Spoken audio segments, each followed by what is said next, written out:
আজ আমরা একটি খুব আকর্ষণীয় এবং জনপ্রিয় বিষয় নিয়ে আলোচনা করব, ডিজিটাল পেমেন্টস। তোমরা কি জানো যে ভারতীয় ব্যাংকিংয়ের এমনকি ভারতের প্রত্যন্ত অংশে আর্থিক অন্তর্ভুক্তির অধীনে পরিষেবার প্রস্তাব করা হচ্ছে? যদি কোনো ব্যাংক থাকে, তোমরা একজন ব্যাংকিং সংবাদদাতা পাবেন, যিনি আমাদের দোরগোড়ায় ব্যাংকিং পরিষেবা এনে দেবে। একই সঙ্গে ইন্টারনেট পরিষেবা এখন তোমাদের ফোনে উপলব্ধ হচ্ছে। এইসব কারণের জন্য বিভিন্ন পেমেন্ট সার্ভিস সহজে তোমাদের হাতের নাগালে এসে পড়েছে। এবারে দেখি ডিজিটাল পেমেন্টসের সাহায্য নিয়ে কীভাবে আমাদের জীবন আরও মসৃণ এবং সহজতর হতে পারে। ব্যাংকিং সংবাদদাতা বিসি। বিসি কি ম্যাম? শিক্ষক।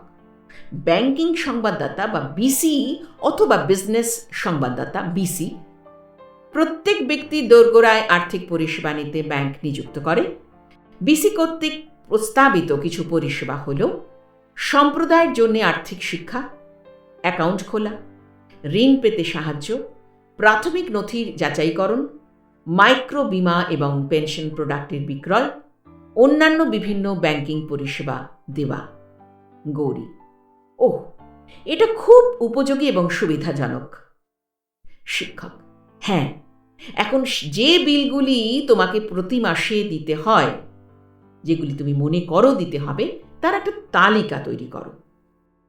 বিদ্যুতের বিল, স্কুলের ফি, বিমা প্রিমিয়াম, ব্যবসার পেমেন্ট, মোবাইলে রিচার্জ ভরা। শিক্ষক: ঠিক। আর কিভাবে এই বিলগুলি মেটানো হয়? গৌরী: কাউকে যেতে হয় এবং টাকা দিতে হয়। বিদ্যুতের অফিসে অথবা স্কুলে অথবা মোবাইল রিচার্জ সেন্টারে। প্রিমিয়াম দেবার জন্য বিমার অফিসে যেতে হয়। শিক্ষক: ঠিক। কিন্তু কোভিড অতিমারির পরে শুধুমাত্র আমাদের দেশ নয়, সাথে সাথে সারা পৃথিবী তার কাজের ধারা বদলে ফেলেছে। তোমাদের জীবনে যে যে পরিবর্তনগুলি এসেছে তার মধ্যে কয়েকটি কি তোমরা মনে করতে পারো? ছাত্রীরা বলে, বন্ধু বা পরিবারের সাথে বাইরে কোথাও যাওয়া যায় না, সবসময় মাস্ক পরতে হবে, নিয়মিত সাবান দিয়ে হাত ধুতে হবে, স্কুল বন্ধ, শুধু অনলাইন ক্লাস, আমার মার অথবা বড় দিদির ফোন ব্যবহার করতে হয়েছে, সমস্ত অফিস বন্ধ, কিছু মাসের জন্য সকলের কোনো কাজ নেই, বাবা সংসার চালানোর জন্য তার সঞ্চয় ব্যবহার করেছেন। শিক্ষক: এটির সবচেয়ে খারাপ দিক হল সমস্ত প্রতিষ্ঠান যেমন স্কুল, কলেজ, ব্যাংক বন্ধ ছিল, পাশাপাশি স্থানীয় যানবাহন চলছিল না, তাই এক জায়গা থেকে অন্য জায়গায় যাওয়া দুরূহ ছিল। কিন্তু বিল আসছিল এবং সময় মতো সেগুলি মেটাতে হচ্ছিল। মোবাইল ফোন থেকে ইন্টারনেট ব্যবহার করে অনলাইন অথবা ডিজিটাল পেমেন্টসই ছিল সমাধান। আসুন আমরা এখন ডিজিটাল পেমেন্ট এবং কিভাবে এটি দৈনন্দিন জীবনে ব্যবহার করা যায় সেটা বুঝি। বিগত কিছু বছরে নতুন প্রযুক্তির আবিষ্কার ব্যাংকিং এবং রাজকোষের কাজকর্মে যুগান্তকারী পরিবর্তন এনেছে। সারা দেশ জুড়ে এখন ব্যাংকিং পরিষেবা মেলে। কোথাও ব্যাংকের শাখা না থাকলেও প্রত্যন্ততম এলাকাতেও ব্যাংকের পরিষেবা পৌঁছে গেছে। প্রতিটি জনগণ চাইলে ব্যাংক অ্যাকাউন্ট খুলতে পারেন। ইন্টারনেট পরিষেবার চার্জ আগের তুলনায় অনেক সস্তা এবং সহজলভ্য। হাতের মোবাইল ফোনেই সেই পরিষেবা পাওয়া যায়। দেখা যাক কিভাবে তা আমাদের জীবনকে সহজ করে দিয়েছে।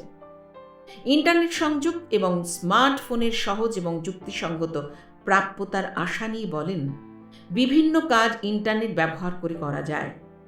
যেহেতু তোমরা সচেতন, এমনকি স্কুল বন্ধ, তোমরা অনলাইনে ক্লাস করছো, একই রকমভাবে অন্যান্য কাজ যেমন পেমেন্ট বা টাকা স্থানান্তরকরণ অনলাইনে করা যায়।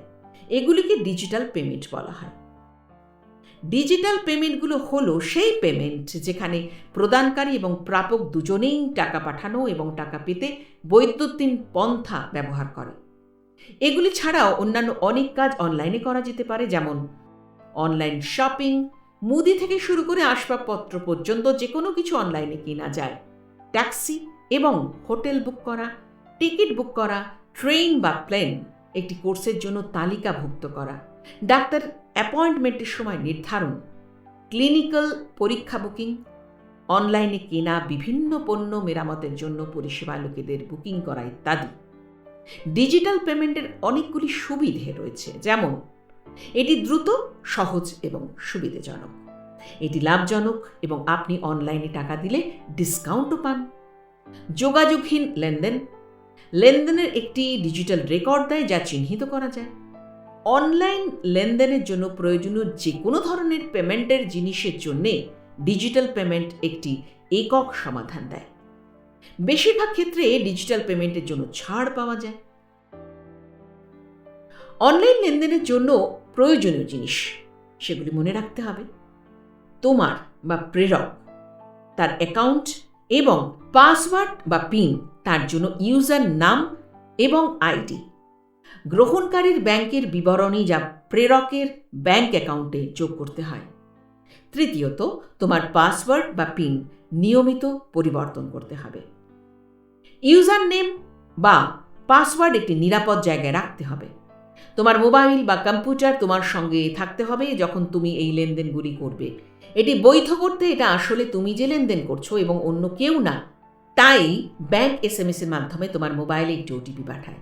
তোমাকে টাকা লেনদেন ব্যাংক অনুমোদন দেওয়ার পূর্বে ওটিপি, একসময়ের পাসওয়ার্ড তা দিতে হবে। দ্রষ্টব্য: তোমার পাসওয়ার্ড বা পিন নিয়মিত পরিবর্তন করতে হবে এবং ইউজার নেম এবং পাসওয়ার্ড তুমি ছাড়া অন্য কেউ দেখতে পাবে না এমন একটি সুরক্ষিত জায়গায় রাখতে হবে।